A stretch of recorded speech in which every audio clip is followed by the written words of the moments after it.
అందరికీ నమస్తే. Welcome to R Telugu. మనందరికీ తెలిసిన విషయమే, ఇప్పుడు మన దేశంలో హాట్ టాపిక్ ఏమైనా ఉంది అంటే మహారాష్ట్ర ఎన్నికలు.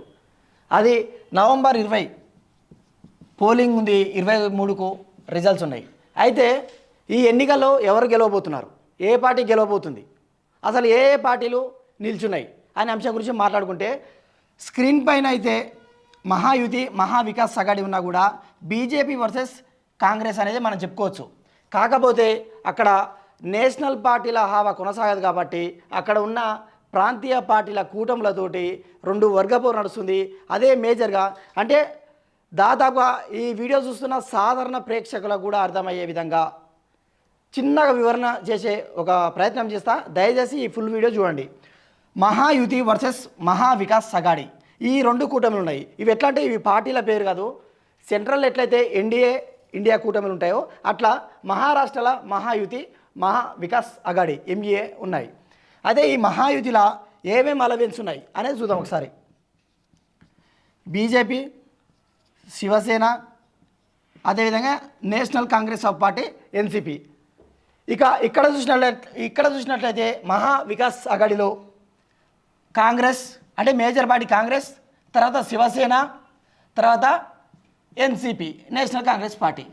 యాక్చువల్గా మీరు చూసుకున్నట్లయితే బీజేపీ వర్సెస్ కాంగ్రెస్, ఇంకా చెప్పాలంటే అమిత్ షా వర్సెస్ ఖార్గే అన్నట్టే ఉంది. ఇక్కడ పొత్తు బీజేపీ శివసేన ఎన్సిపి, సేమ్ ఇక్కడ కాంగ్రెస్ శివసేన ఎన్సిపి. అందరికి వచ్చే సందేశం ఏంటంటే అందులో ఉండేది శివసేన ఎన్సిపి. కానీ అయితే శివసేన రెండుగా విడిపోయింది. ఈ శివసేన ఎవరిది? ఏక్నాథ్ షిండే శివసేన. ఇది బీజేపీ తోటి మోడీతోటి టైఅప్ అయింది. ఈ శివసేన బాల్ ఠాక్రే కొడుకు ఎవరైతే ఉన్నారో ఉద్ధవ్ ఠాక్రే, ఈయన శివసేన. అదేవిధంగా ఈ బీజేపీ తోటి టచ్లో ఉన్న ఎన్సిపి అజిత్ పవార్ ఎన్సిపి. ఎవరిది? అజిత్ పవార్ ఎన్సిపి. అదేవిధంగా మహావికాస్ అఘాడీలో కూటమై ఉన్న ఎన్సిపి శరద్ పవార్ది.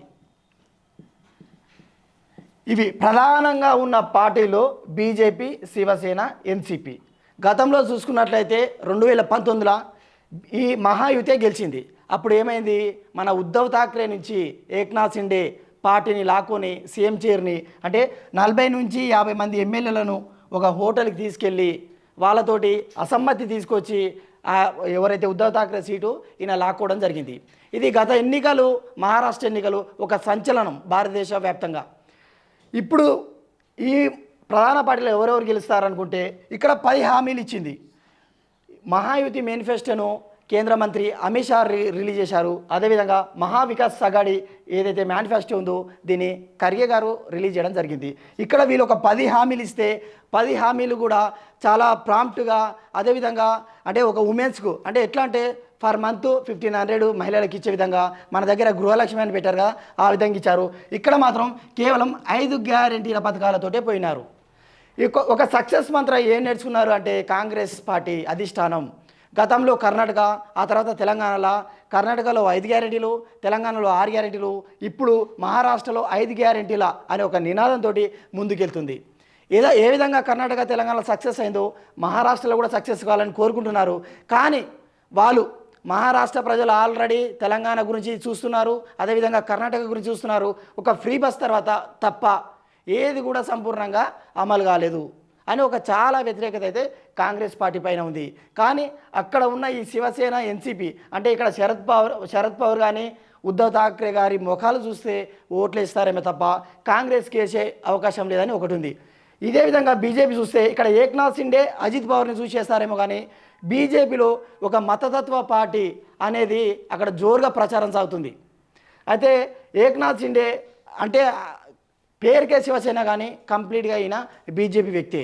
గతంలో కూడా 105 సీట్ల దాకా బీజేపీకి వచ్చినాయి. అక్కడ బీజేపీ లేదనేది కాదు, యాక్చువల్గా టోటల్ సీట్స్ వచ్చేసి 288 సీట్లు.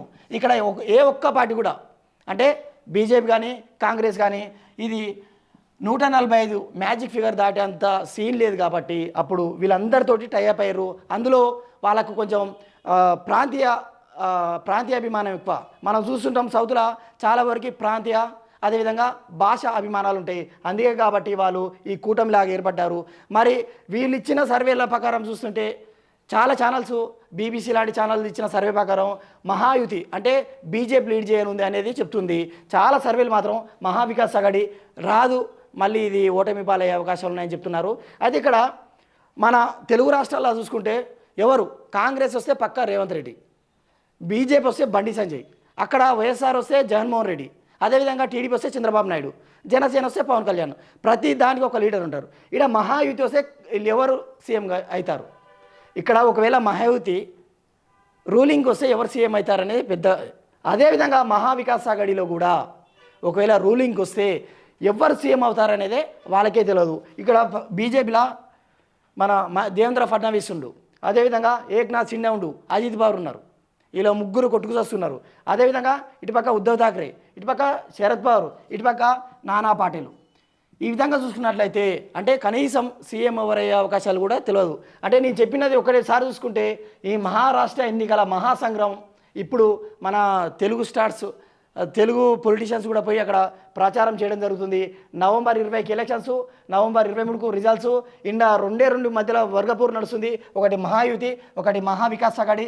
మహాయుతిలో భాగమైన parties BJP, Shiv Sena, NCP. Maha Vikas అఘాడీలో భాగమైన పార్టీలు కాంగ్రెస్, శివసేన, ఎన్సీపీ.